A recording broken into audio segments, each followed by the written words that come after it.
Hey CJ, this is Keaton Everett from ABC going over your pitching video from the spring break camp.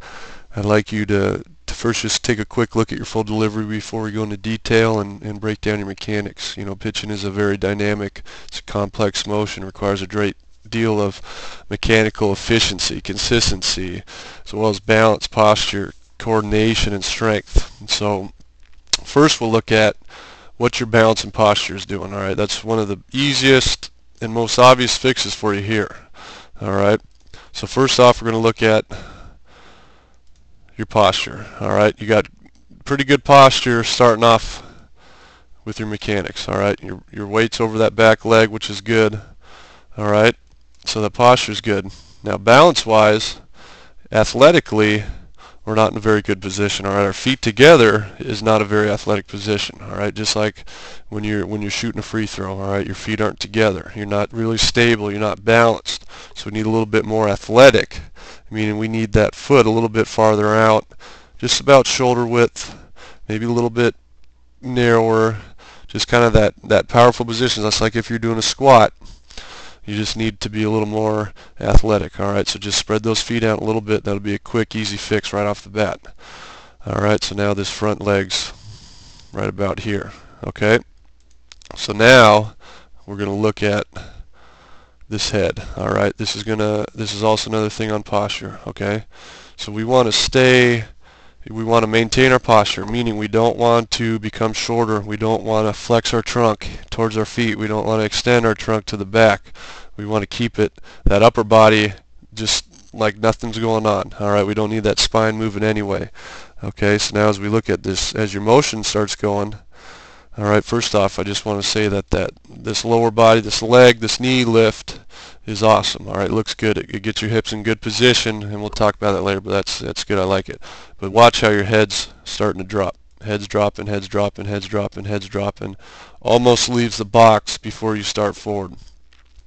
All right, and all that does is that extra movement just decreases your power potential, and it just takes a lot of consistency away from you. You know, one time your head might be here when you start forward. One time it might be here. Another time you might stay up all of a sudden. So it's just inconsistent when you're dropping that much. All right, you don't get your power from the flexion of your knee through your quadriceps.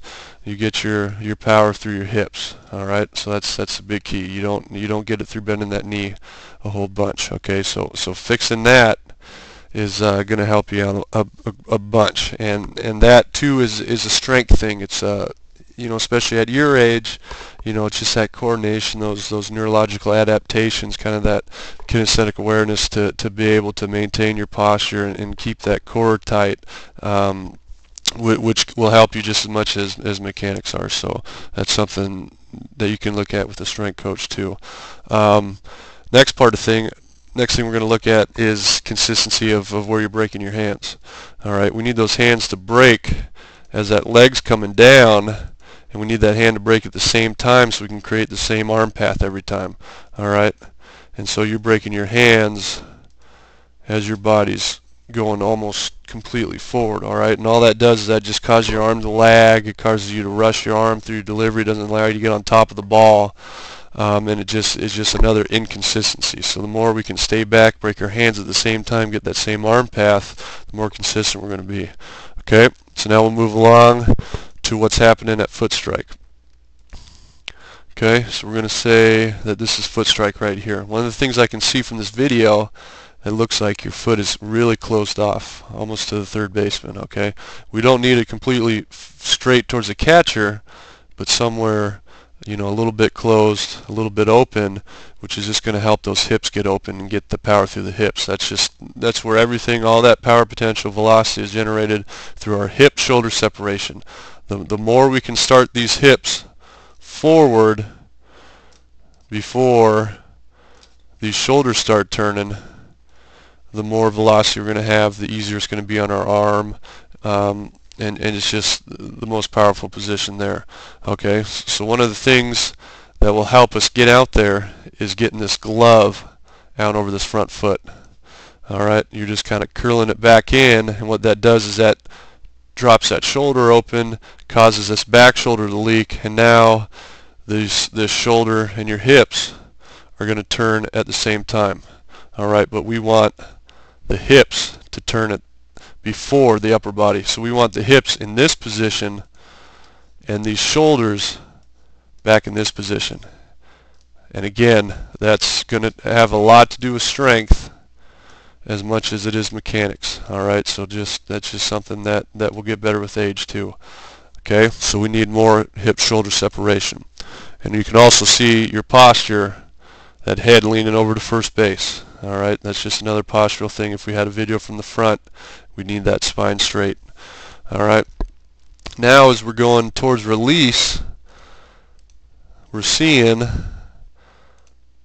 let's just say, you're releasing the ball about right here. Alright, this back foot is off the ground. Alright, that's not athletic. We need that back foot still on the ground, transferring all that energy from that last little toe all the way through release. Okay, and that's going to create a better angle with your entire body. So now you're going to be getting down over that front foot. Now your body's going to go from here to down here over that knee. That knee's going to get flexed a little more. Alright, so now that lower body's looking more like that, and now your release point is out here. Okay, so now what this does is this gives us virtual velocity. It gets on the hitter quicker, it's releasing the ball quicker, it hides the ball more, it gets us more angle on the ball. Alright, our ball goes from going here to now it's going downward, so we're getting more angle. That's going to give us better bite on our breaking pitches, our off-speed pitches. It's just harder to hit a ball traveling downhill as opposed to flat. That's why scouts and coaches love tall guys, because they're releasing it from a lot higher, creating more angle. Alright, so just getting that body out there, getting that glove out there, keeping that foot on the ground will help you to get farther out there and get more of that angle. Alright, it's just, if you're punching someone, are you going to punch with one foot, or are you going to keep both feet on the ground? It's just the power. Where's that power? All right.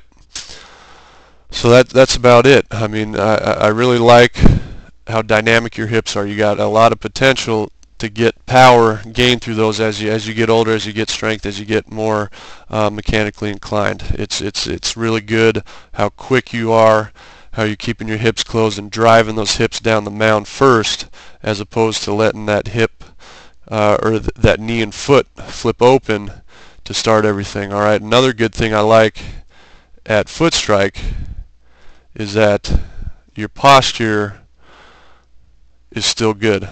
Alright, it's not good if you're looking at it from the front, it looks like you're leaning a little bit, but from the side it's really good. A lot of times kids your age will let their body get in front of them, alright, and they'll start going with the mound, which decreases velocity too, and puts that shoulder and elbow in more of a strained position. So anyways, overall pretty good.